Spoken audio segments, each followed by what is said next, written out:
Hey, if you like this video, don't forget to subscribe and hit the notification bell, just like this.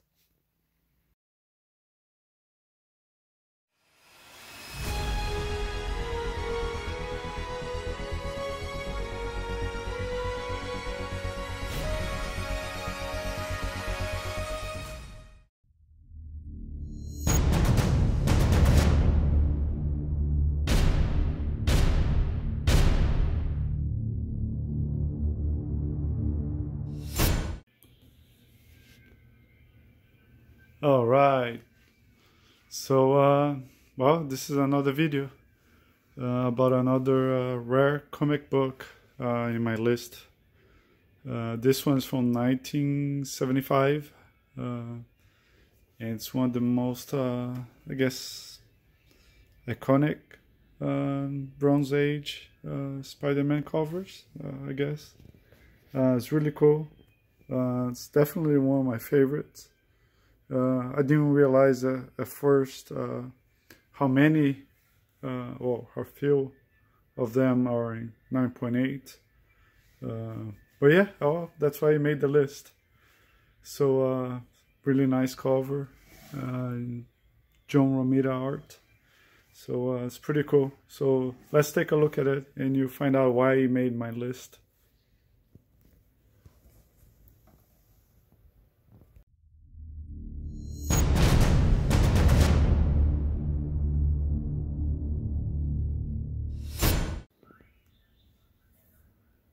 All right.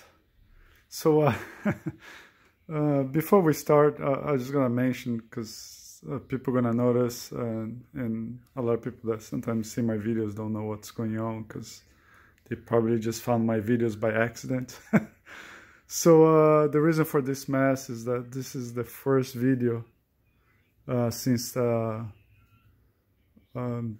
fire, I guess. There's a video about it. If you go back a couple of videos, you'll see the video I made about the fire. So if you see all this mess, it's just I haven't had time to go over each book and organize everything again.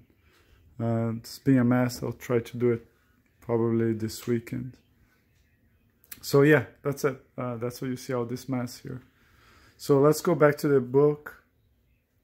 And as I mentioned, this is one of my favorite covers of all time. And I'll show on the side some information about the book, as usual. Show some of the pages and go over why this is one of my favorite books and why he made the list of rarest comic books in my collection. So, well, let's see. Some information about the book. John Romita cover, John Romita art, December 1975, shocker appearance, and I guess he's the main villain on this one. I mean, it's no way to spoil it. I mean, the book is 1975, but it's one of the most iconic covers, I guess, as far as Amazing Spider-Man, Bronze Age. From the 70s. It's pretty cool.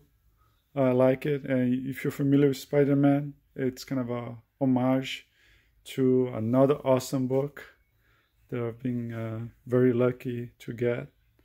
And let me put it next to it because you'll see the resemblance, I guess. And that one, Amazing Spider-Man 33, which is very, very cool book. And again, one of my all-time covers and story. But funny enough that the one on the left, there's a few more copies than the one on the right. At that grade. So I don't know. So going back to 151, I believe there's about 20 copies of it. And I'll put the information here on the side, as you should be able to see. There's about 20 copies. So in this videos that I've been making, I'm calling like rare books, anything like around 20 or sometimes a few more or a few less than 20 copies in the census in that particular grade. So that's why this one made the list. And I'm glad they made the list because it's one of my favorites anyway. So yeah, there's about 20, I think 21, but one of them is signature series, so it's basically 20 with the blue label. So not as many as I thought there would be, and it was a surprise to me. Well, when I check the prices, I can see why the prices are so high on this one. I don't remember, as usual, how much I paid for it, but I think it was pretty expensive. I don't remember the exact amount, but it was very expensive. But again, it's one of my favorite ones. I checked the recent prices. They seem to go for, it depends how recent and how far back you go. But they seem to go about like 2,600, 2,900, close to 3,000, or sometimes as low as 24, 2,500 plus tax in some places. So once you add that, you know, I guess the fair value of it is about 26, 2,700. Again, it's one of those books, as you notice in this collection of videos here, some of the super rare books like this one, they're so hard to find. Sometimes you may have to overpay, I guess. I don't know. I guess you name your price, I guess, because there are not that many. So if you run into one of those and that's the book you want, you may not get many chances to get it.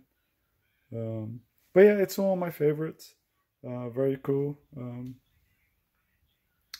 I'm glad they made the list. Yeah, there's not much in the back. It's just this one too.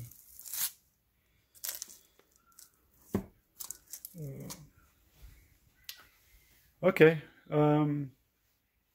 Yeah, I'm actually surprised. I was thinking about doing the next book, and then I start checking this one because like, oh, I really liked this one, and I was going to include it on my favorite Spider-Man covers.